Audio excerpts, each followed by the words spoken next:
으로 은혜 받은 신앙인의 자세라는 제목을 가지고 말씀을 전하겠습니다. 오늘 본문은 예수님께서 갈릴리 사역을 마치시고 예루살렘으로 가시기 위해 사마리아로 들어가셨다가 배척을 당하자 베레아로 우회해서 예루살렘으로 가시고자 요단 동편으로 가시는 길에 발생한 사건입니다. 문둥병에 걸린 10명의 사람을 고쳐주신 이야기입니다. 이 본문의 내용을 통해서 은혜 받은 신앙인들의 자세는 어떠한 자세여야 하고 이 자세를 통하여서 구원받는 그런 역사가 일어났는데 그 구원받는 자세는 또 어떤 자세가 있었는지를 살펴보도록 하겠습니다. 첫 번째는 열 문둥병자의 외치는 소리였습니다. 예수께서 예루살렘으로 가실 때에 사마리아와 갈릴리 사이로 11절입니다. 11절에서 13절 말씀하고 계시는데 그 사이로 지나가시다가 한 촌에 들어가시니 문둥병자 10명이 예수를 만나 멀리 서서 소리를 높여 가로되 예수 선생님이여 우리를 긍휼히 여기소서 하거늘 이렇게 기록되어 있습니다.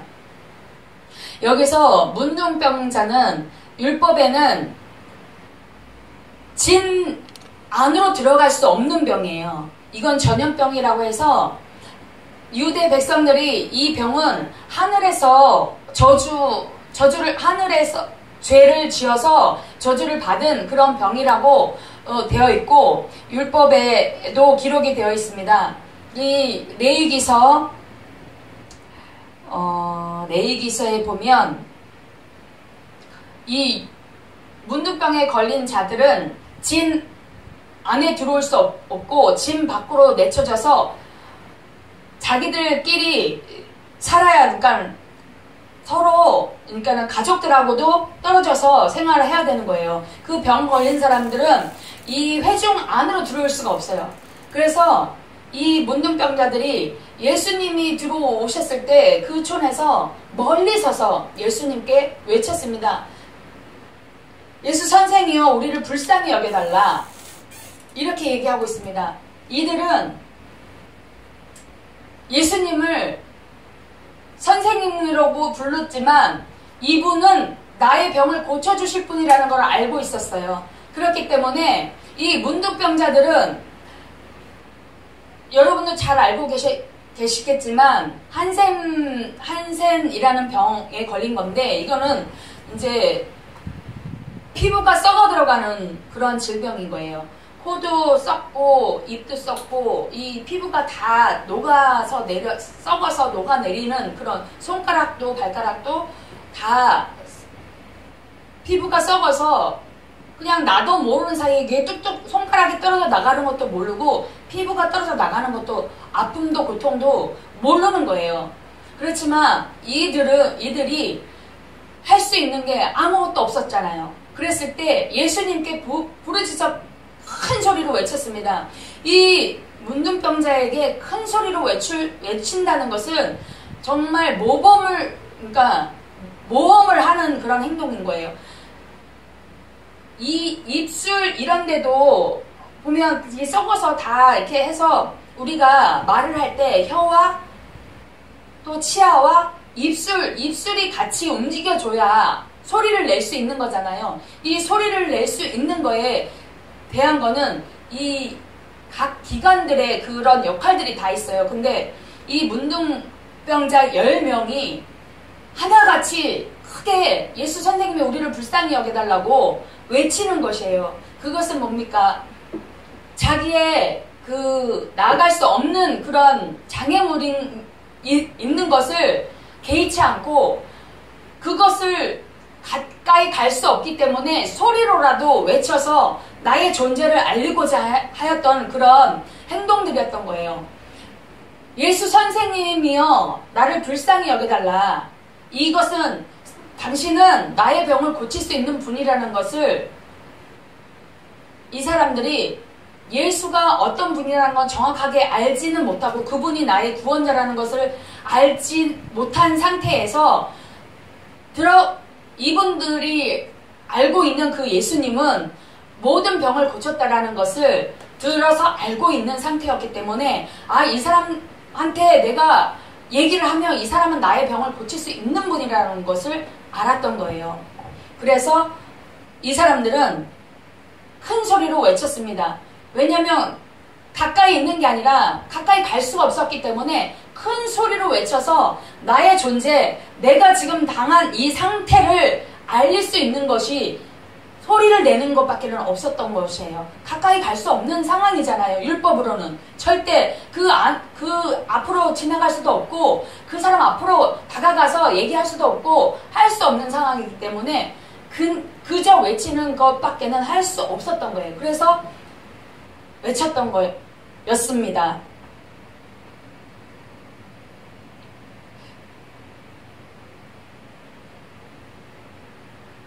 두 번째는 순종입니다.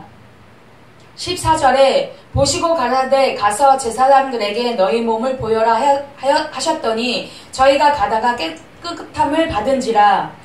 제사장들에게 너희 몸을 보여라는 것은 문둥병자들에게 믿음을 요구하는 말씀이었습니다.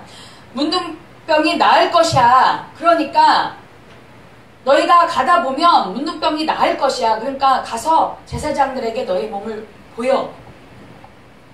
이들이 그 앞에서 예수님 앞에서 예수님께서 가서 제사장들에게 너희 몸을 보여. 지금 몸이 다 나은 상태가 아니었어요. 나은 상태가 아니고 예수님이 그 즉시 너희 몸이 깨 씻은 듯이 나을 것이다. 너희는 정상적인 몸이 회복될 것이다. 라고 얘기하시는 게 아니에요. 그냥 말씀하시기를 가서 제사장에게 보여라. 말씀을 하셨는데 이들의 행동을 보면 의심하지 않고 그대로 가고 있는 거예요.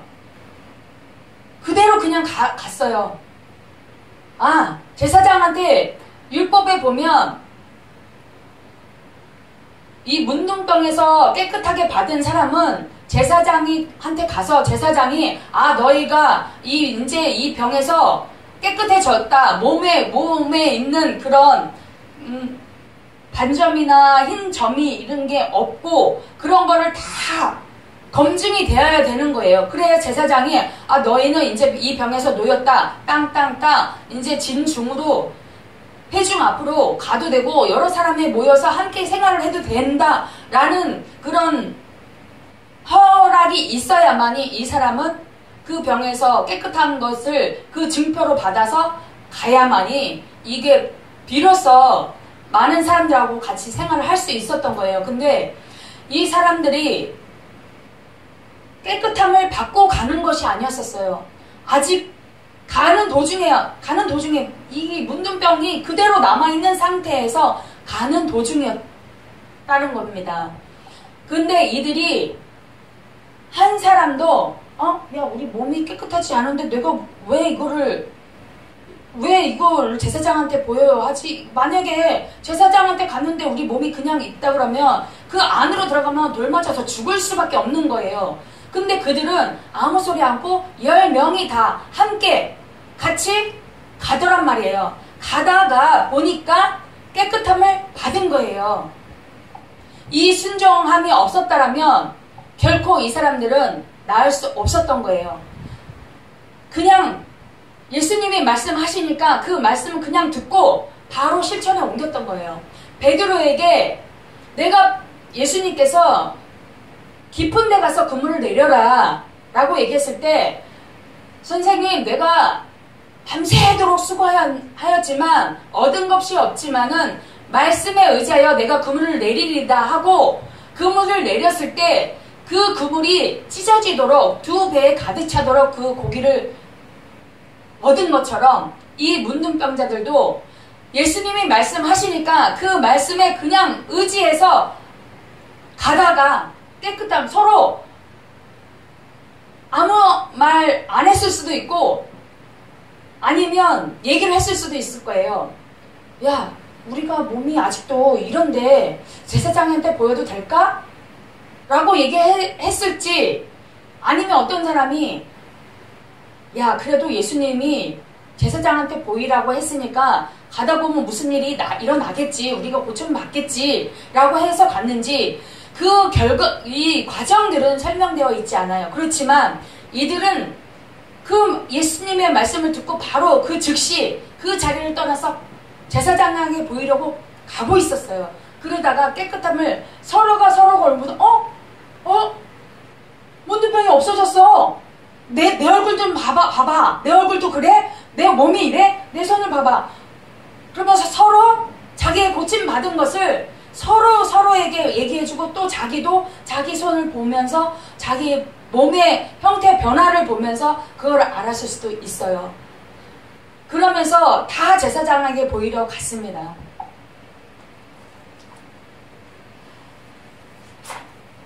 하나님의 말씀은 불가능을 가능케 합니다. 우리의 생각으로는 도저히 이것은 정말 있을 수도 없는 일이에요. 이 문둥병자들이, 아니 내가 진짜 예수님이 그 자리에서 너의 몸에서 이 질병 떠나가고 고침받을지어다 하고 그 자리에서 고쳐준 것도 아니에요. 그러면 이게 진짜 가라 했는데 내 몸이 고쳐진 것도 아닌데, 아까도 말씀드렸듯이 만약에 제사장에게 보이러 갔다가 고쳐지지 않았으면 돌로 맞아 죽을 수밖에 없어요. 예전에 저희 우리나라에서도 이 문둥병자들은 나자로 마을이라고 해서 문둥이들만 모여서 사는 그런 마을이 있었어요. 사람들한테 같이 갈 수도 없고 그렇게 생활을 했었고, 예전에는 이런 말도 있었어요. 그 사람 있는데 가지 마라. 문둥병자 있는데 가면 그 문둥이가 사람을 잡아먹는다 해갖고, 그런 소문들이 있어서 어린아이들은 호기심이 많아서 거기를 막 가고 싶어하고, 저도 호기심이 많아서 문둥병자들은 도대체 어떻게 생겼고 어떻게 생겼길래 왜 저 마을은 들어가지 말라고 하지? 막 이렇게 궁금증이 생기고 이 호기심이 되게 발동했을 때였는데, 왜 저기 들어가면 안 되냐고 물어봤을 때 어른들이 했어요. 문둥이들이 어린아이들만 잡아먹는다고 막 이랬었어요. 그래서 저기 가면은 너 잡아먹히니까 절대 가지 말라고 이럴 정도로 그렇게 했었고, 그 다음에 동네에 그 문둥병 걸리는 환자들이 왔을 때는 막 사람들이 돌로 막 던졌어요. 나가라고. 왜 여기 들어오냐고, 여기 들어오면 안 된다고 하면서 막 돌 던지는 그것도 저는 본 적이 있거든요. 근데 이 율법에도 마찬가지로 이스라엘 백성하고 우리나라 그 풍습이 되게 일치되는 게 굉장히 많아요. 예전에는 이 문둥병자들이 진중에 들어오면 돌로 쳐 죽이는 그런 법이 있었지 않습니까? 근데 얘들이 그냥 예수님의 말에 순종하면서 갑니다. 사람의 생각하고 하나님의 생각은 다르다고 말씀하셨듯이, 우리의 생각으로는 도저히 이것은 있을 수 없는 일이야. 어떻게 그런 일이 있을 수가 있어? 또 내가 가서 만약에 고침받지 않았다 그러면, 고쳐지지 않았다면 나는 죽을 수밖에 없는데, 이렇게 생각을 해서 안 갈 수도 있는 거예요. 그렇지만 이들은 다 예수님이 말씀하셨기 때문에 그 말씀에 의지해서 그대로 순종하는 것을 볼 수가 있었습니다. 세 번째는 감사한 한 사람입니다. 이 사람이 10사람이 다 고침을 받았어요. 15절 16절에 보면, 그 중에 하나가 자기의 나은 것을 보고 큰 소리로 하나님께 영광을 돌리며 돌아와 예수의 발 아래 엎드려 살해하니 저는 사마리아인이라.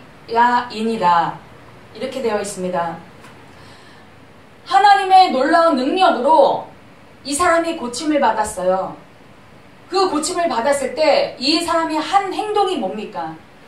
하나님께 영광을 돌리면서 예수님 앞에 다시 왔어요. 예수님께 살해하러 왔다, 이겁니다. 은혜를 받은 자의 행동이 이것이었습니다. 우리가 하나님의 은혜로 하나님의 자녀가 되어서 아버지 감사합니다. 나는 세상에서 버림받고 정말 하나님이 가장 싫어하시는 그런 우상숭배였던 자를 하나님이 나를 택하셔서 하나님의 자녀 삼아주신 거 너무나도 감사하다고 이렇게 감사의 표현을 할 줄 알아야 됩니다. 또한 저에게 많은 목사님들 또 많은 사람들이 이렇게 얘기를 해요. 아니 목사님 언제까지 구원은 목사님 밑에서 따까리 노릇만 하고 있을 거냐? 혼자 나가서 목사님 내가 볼 때는 목사님 혼자도 단독 목회 할 수 있는 그런 여건들이 다 있다. 그리고 뭐 하나 못하는 게 뭐가 있겠냐. 그러니까 나가서 단독 목회를 해라. 이렇게 꼬들기는 사람들 많아요. 그리고 들어보면 정말 그럴싸해요. 아 나도 정말 혼자 할 수 있을 것 같아요. 제가 그랬다니까요. 아 그래 내가 뭔들 못하겠어. 나 혼자 가서 우리 형제들끼리만이라도 모아서 하면 내가 못할 게 뭐가 있어 라고 생각을 했었던 적도 있어요. 그래서 이게 교만이 들어오는 거죠. 그래서 저도 나 목사님 밑에서 안 있을 거야 하고 세상 이제 나갔어요. 나가서 나도 할 수 있을 거야 라고 하면서 기도하면서 아버지 나 이렇게 할 수 있게 해주세요 했는데 결국은 하나님은 다시 도로 그 자리로 갖다 놓으시더란 말이에요. 하나님의 뜻이 아니었던 거예요. 그래서 제가 그거를 한 3번의 그 실패한 경험을 보고 하나님의 뜻이 이게 아니었구나라는 걸 깨달았어요. 그러면서 제가 무슨 생각을 했냐면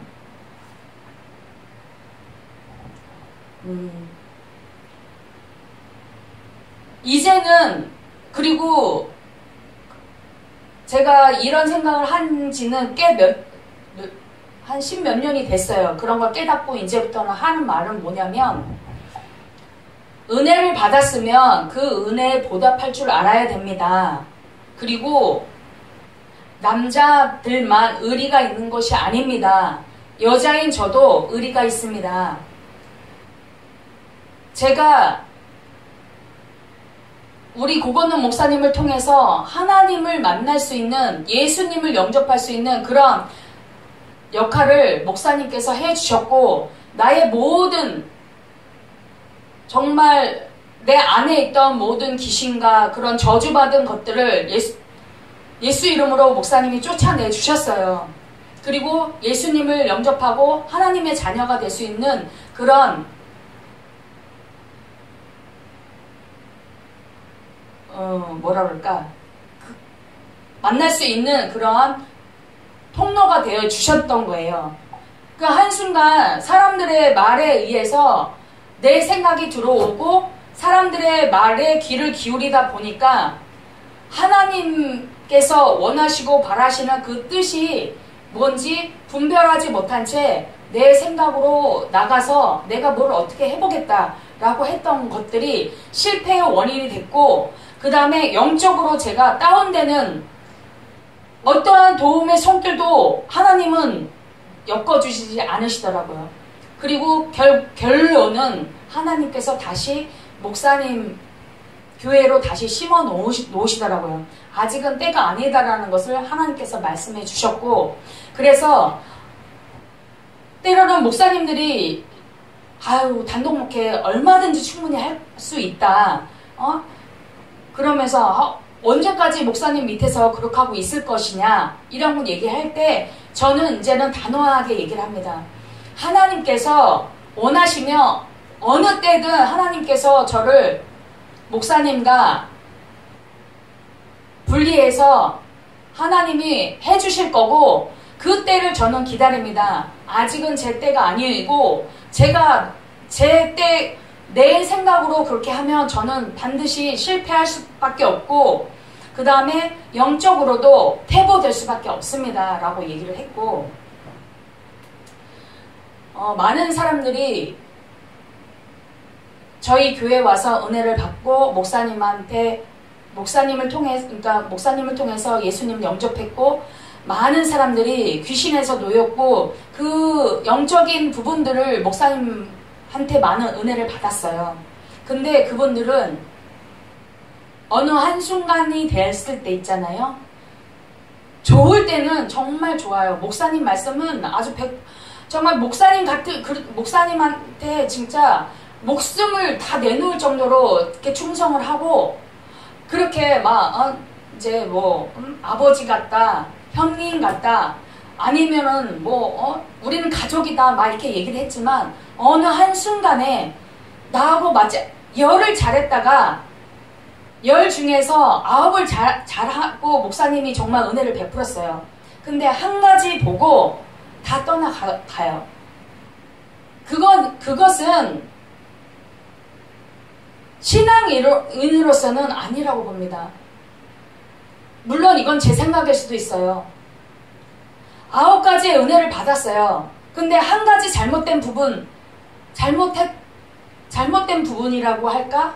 아니면 사람이다 보니까 실수할 수 있는 부분도 있어요. 말의 실수도 있을 뿐만 아니라 행동의 실수도 있을 수 있어요. 그렇지만 그 한 가지 보고 사람들은 9가지 받았던 은혜를 다 저버립니다. 이게 신앙인으로서 은혜 받은 자의 행동이라고 말할 수 있겠습니까? 저 또한 그런 실패를 거듭하고 3번의 실패를 거듭한 후에 비로소 깨달았어요. 하나님의 뜻과 사람의 생각과 내 생각, 사람의 말에 귀 기울였던 나의 행동들을 돌아보며 이것이 아니었다라는 거. 그래, 하나님께서 만약에 내가 단독 목회를 하는 걸 원하셨다라면 목사님에게도 말씀하셨을 거고 저에게도 말씀하셔서 할 수 있게끔 하나님이 다 열어주셨을 거예요. 그렇지만 제 생각으로 나갔을 때는 물질의 어려움 당했어요. 형제들과도 싸웠어요. 형제들과도 등을 질 만큼 그렇게 힘들게 어느 한 사람도 저의 편이 없게 하나님은 그렇게 만들어지더라고요. 그래서 이게 하나님 뜻이 아니었구나. 회개하고 돌아와서 다시는 아버지, 제가 하나님의 생각과 하나님의 뜻에 앞서가지 않겠습니다. 하나님이 여기서 죽으라면 죽겠습니다. 하나님께서 정말 고건동 목사님하고 사역을 할 때에 사람들이 볼 때는 목사님 밑에서 제가 시다발이 노릇한다 이렇게 얘기를 하지만 결코 그게 아니고 고건동 목사님은 저에게 제가 행할 수 있는 거 저에게 맡겨주시고 제 범위 내에서 저에게 맡겨주신 범위 내에서 절대 타치를 안 하세요. 안 하시고 때로는 제가 혹시라도 실수하는 부분이 있으면 그 부분에 대해서만 말씀해 주시고 이렇게 하면 좋겠다라고 말씀해 주시지 그 부분에 대해서 목사님은 아예 저한테 맡겨놓으신 부분에 대해서는 목사님 절대 이렇게 선을 넘지 않으시고 저한테 온전히 맡겨주심. 그러니까 보면 저희는 누가 위고 누가 밑이고 이게 아니에요. 서로 그러니까 저는 목사님의 사역에 동력을 하면서 목사님이 할 수 있게끔 저는 도와주는 역할, 그 다음에 또 목사님은 저에게 맡겨주신 그 일에 대해서 제가 잘 나갈 수 있도록 뒤에서 서포트 해주시며 나갈 수 있도록 뒷받침해 주시는 그런 역할. 그거지 누가 아래에 있고 누가 위에 있고 군림하고 이런 관계가 아니라는 거예요. 그러니까 사람들이 담임 목사님, 부목사님은 그 밑에서 따까리 한다 이렇게 생각을 해요. 왜 그렇게 생각을 하죠? 담임 목사님하고 부목사님 제가 이 교회를 세우기 위해서 서로 협력한다 이렇게 생각하면 누가 밑에 있고 누가 위에 있고가 아니에요. 이 교회 공동체 안에서 하나님 나라를 이뤄가는데 다 같이 협력해서 그 일을 이뤄간다라고 생각하면 절대 그렇게 생각하면 안 되는 거죠. 그리고 어떠한 상황이 닥친다 할지라도 제가 무슨 생각이 들었냐면 목사님의 말씀 중에 뭐가 있냐면 가족이다? 그거는 말로만 하는 게 아니다. 형님 하면서 또 우리는 가족 같은 그런 정말 피를 나누지 않았지만 가족이다 라고 얘기할 때 입술로만 하는 것은 진정한 그런 것은 아니다. 그거는 진정성이 없는 건다. 정말 그 사람이 어떤 상황이 닥쳤을 때 그 사람을 어른으로서 볼 때 이것은 아니라고 생각할 때 그것을 보고 얘기를 해주고, 물론 나에게 정말 내 입에 맞게끔 그렇게 얘기해 주는 거 내가 듣기에 거슬리고 거부감 생기고 이렇게 들릴지 모르지만 그것을 내 입에 맞게 진짜 이렇게 돌려서 이렇게 얘기할 수도 있지 않냐 얘기하겠지만, 부모가 자식을 혼내킬 때 좋은 말만 하면서 혼내킵니까?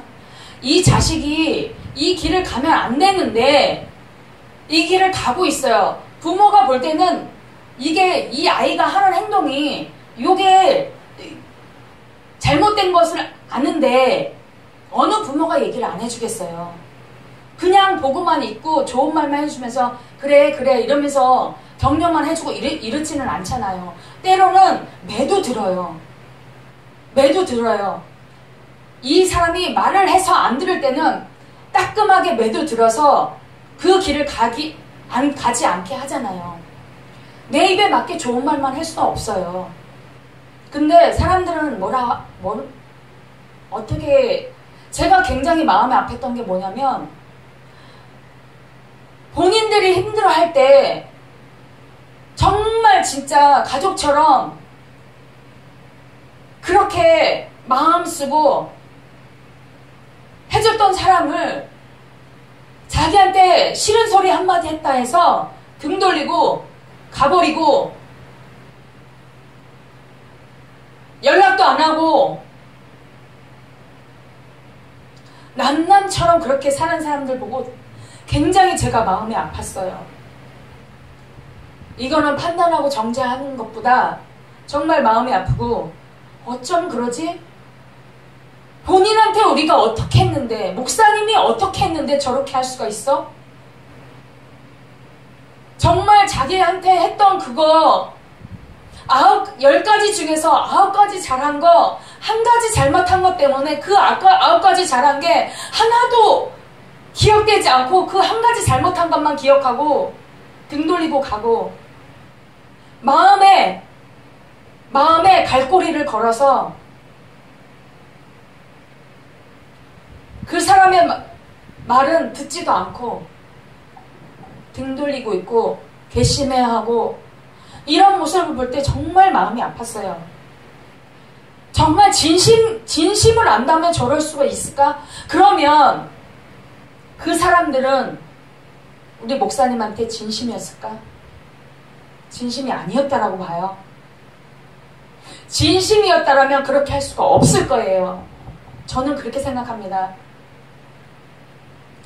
저라고 목사님하고 20년 넘게 사역을 하면서 좋은 일만 있었겠어요? 좋은 소리만 들었겠어요? 때로는 정말 죽기보다 싫은 말까지 들어가면서도 참고 참았던 건 뭐냐면, 하나님께서 하나님의 뜻을 발견하고 하나님의 뜻이 있었기에 참을 수 있었고 견딜 수 있었어요. 또 목사님의 진심을 알았기 때문에 이렇게 쓴 소리를 해도 나를 위해서 하는 소리, 그렇게 받아들였기 때문에 지금의 목사님과 저의 사역이 이렇게 이어질 수 있었던 것입니다. 사람들은 하나님의 은혜를 받고, 많은 사람들이 하나님을 떠나가는 이유가 뭐겠습니까?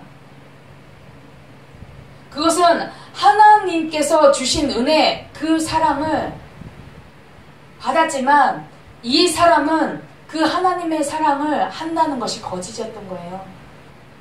정말 하나님을 사랑을 했다 하면 어려운 가운데 고난이 온다 할지라도 그 하나님이 어떤 분이라는 것을 안다면 그 하나님을 떠나지 않습니다.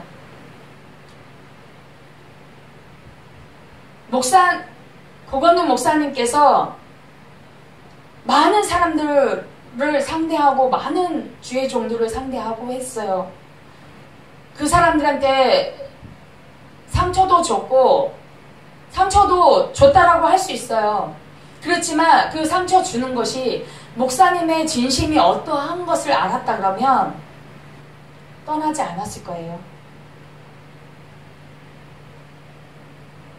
물론 9가지 잘못했다고 쳐요.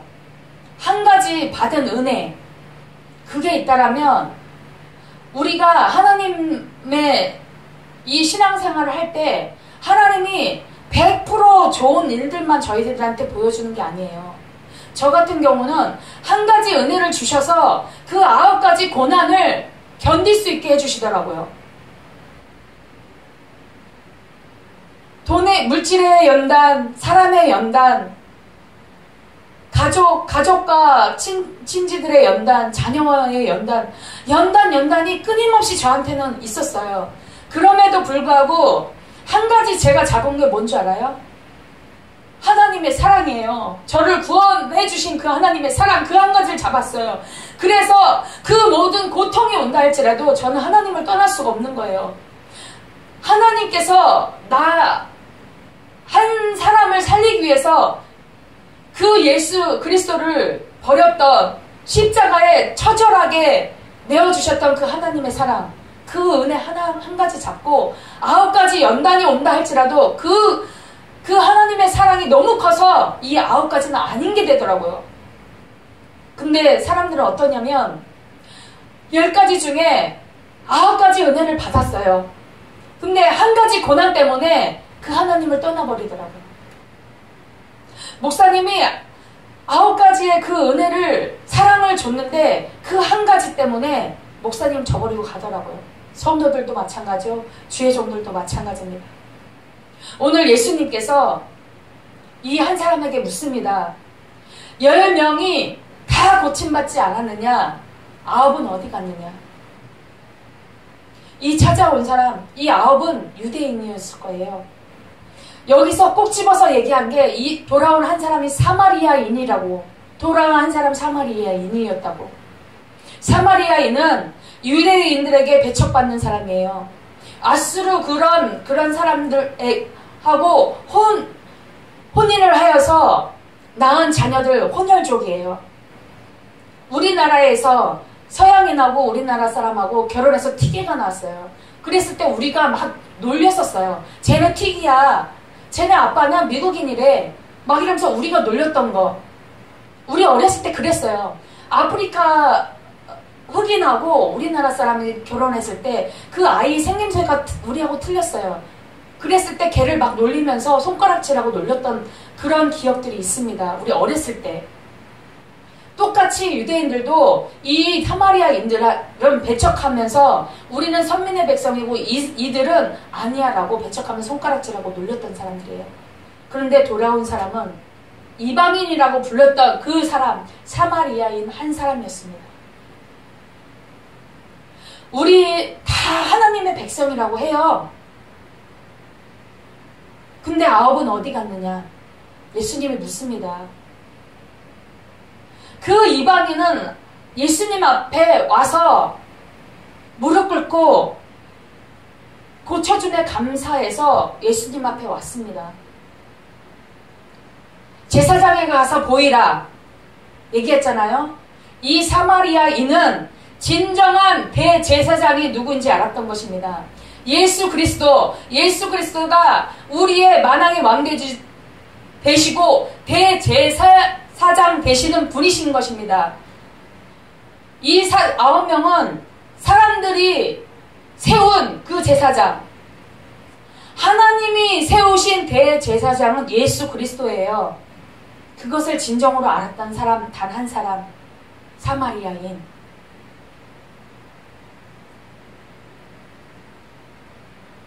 하나님께서 지금도 얘기합니다.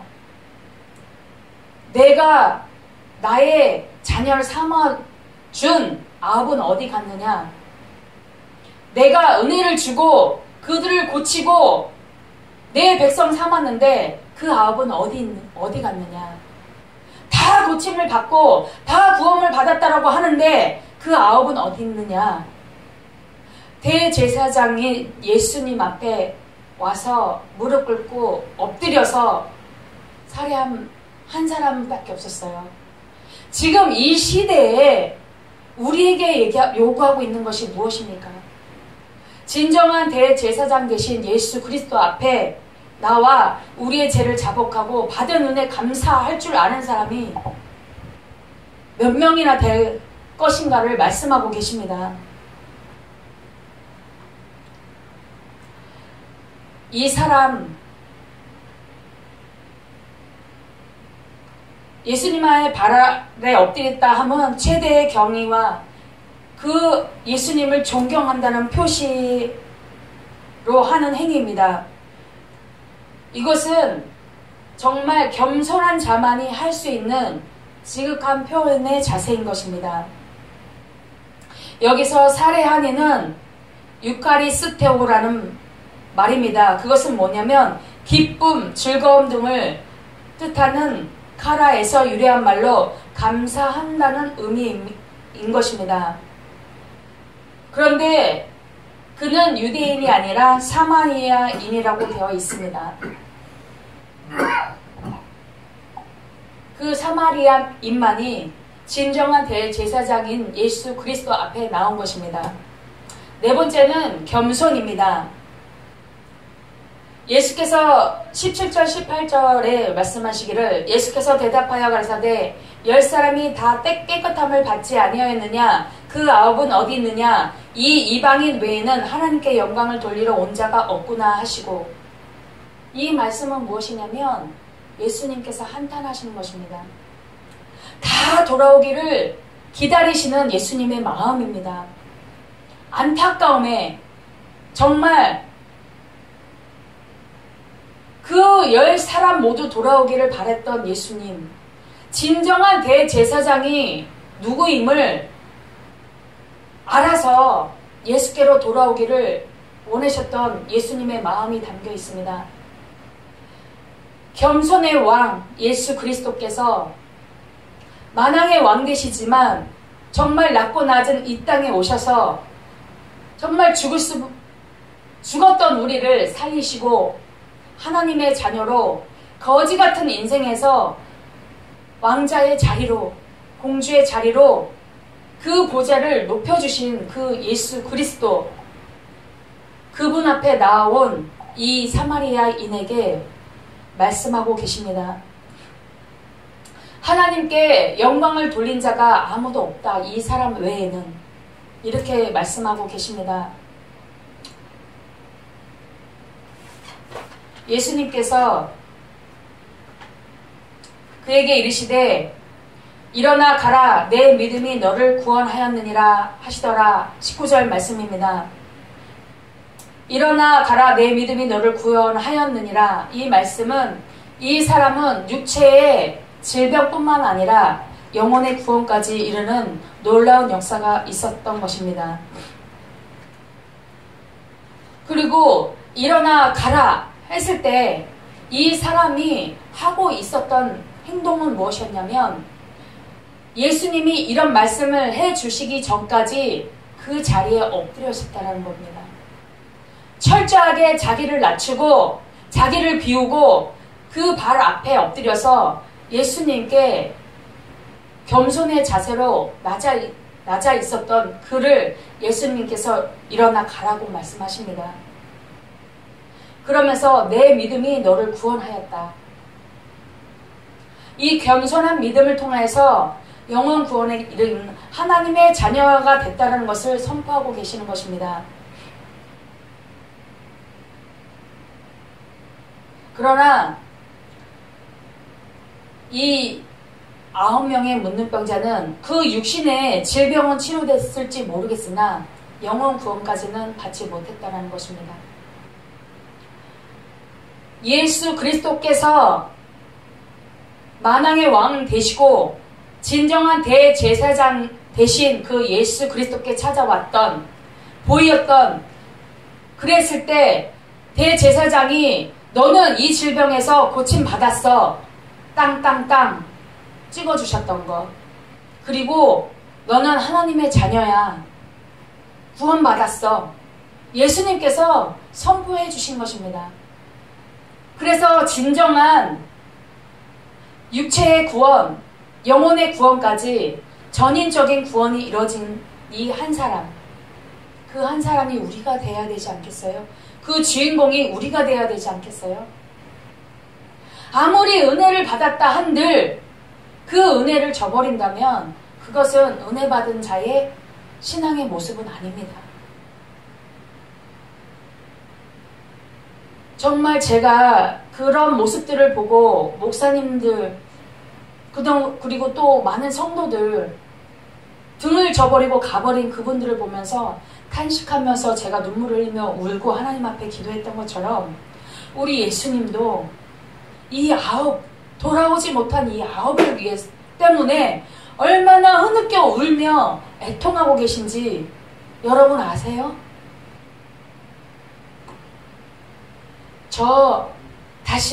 저도 하나님의 은혜 받은 그 은혜 저버리지 않는 제가 되기를 위해서 몸부림치면서 기도합니다. 울며 하나님, 제가 하나님의 자녀가 되어서 정말 하나님의 자녀대로 살지 못함을 용서해 주세요.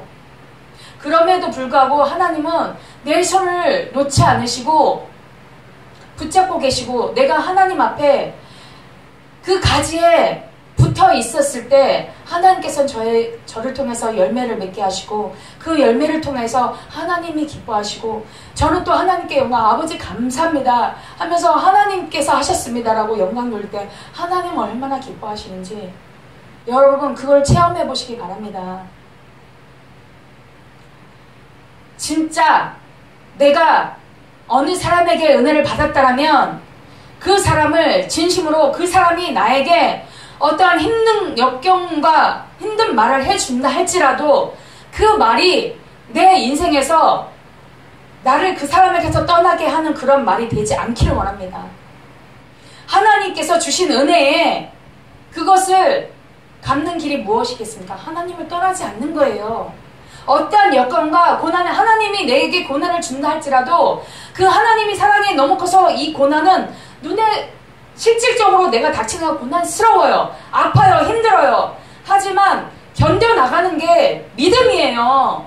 떠나지 않는 게 믿음이라고요. 그 믿음 자체가 흔들려서는 안 되는 거예요. 내가 저분을 어떻게 생각하고 있었어. 그분이 이런 분이라고 입으로 강대상에서도 엄청 칭찬하고 이분을 존경합니다. 본받고 싶습니다. 라고 얘기했는데 어떠한 말 한마디 그것 때문에 그게 다 무너지고 흔들려 아주 솜두리째 아주 머리부터 발끝까지 다 흔들려서 주체할 수 없어 진짜 뿌리채 흔들리면서 뽑혀 나가는 그러한 한 사람 되지 말아야 되겠습니다. 그리고 하나님께 받은 그 은혜 한 가지 그 한 가지만이라도 우리가 10가지 100가지 1000가지가 우리에게 고통이 당한다 할지라도 그거 못 참아내겠습니까?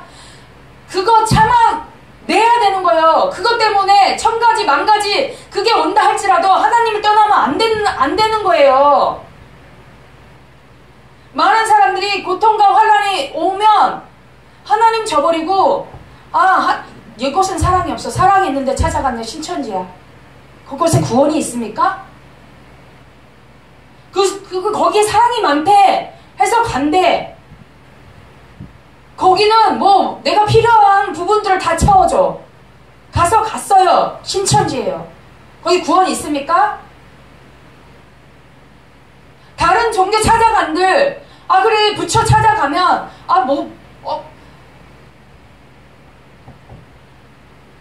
빌고 빌으면 돌은 부처도 뭐 돌아온대나? 그 부처가 돌아온들 거기에 구원이 있습니까? 없어요. 우리 착각하지 말아야 돼요. 그렇지만 그렇게 떠났다 할지라도 하나님께 다시 돌아와서 회개하고 돌아올 때 하나님 다시 받아줍니다. 저 많은 사람들 많이 봤어요. 저희 교회에서도 목사님 그런 부분들이 싫어서 떠났다가 다시 돌아왔을 때 목사님 왜 그랬어? 뭐 했어? 그러지 않고 다시 받아줬습니다. 다독거리고 받아주고 다시 신앙생활 할 수 있게. 그런데 그 사람은 여전히 들락날락 그 사람의 그 마음에 굳은 심지가 없기 때문에 정말 예수 그리스도에게 심지를 깊이 박아서 뿌리채 내리고 가지가 태풍이 올 때 뿌리 깊은 나무는 가지는 흔들릴 수 있어요. 가지가 부러질 수 있어요. 근데 그 뿌리채, 송두리채 뽑혀 나가진 않아요. 그렇듯이 우리 하나님을 믿는 자들에게 뿌리 박은 사람들은 어떤 고난과 환난이 온다 할지라도 가지가 꺾여서 나가서 아플 수는 있어요. 그렇지만 송두리째 펴나가는 일은 없어야 될 줄 믿습니다.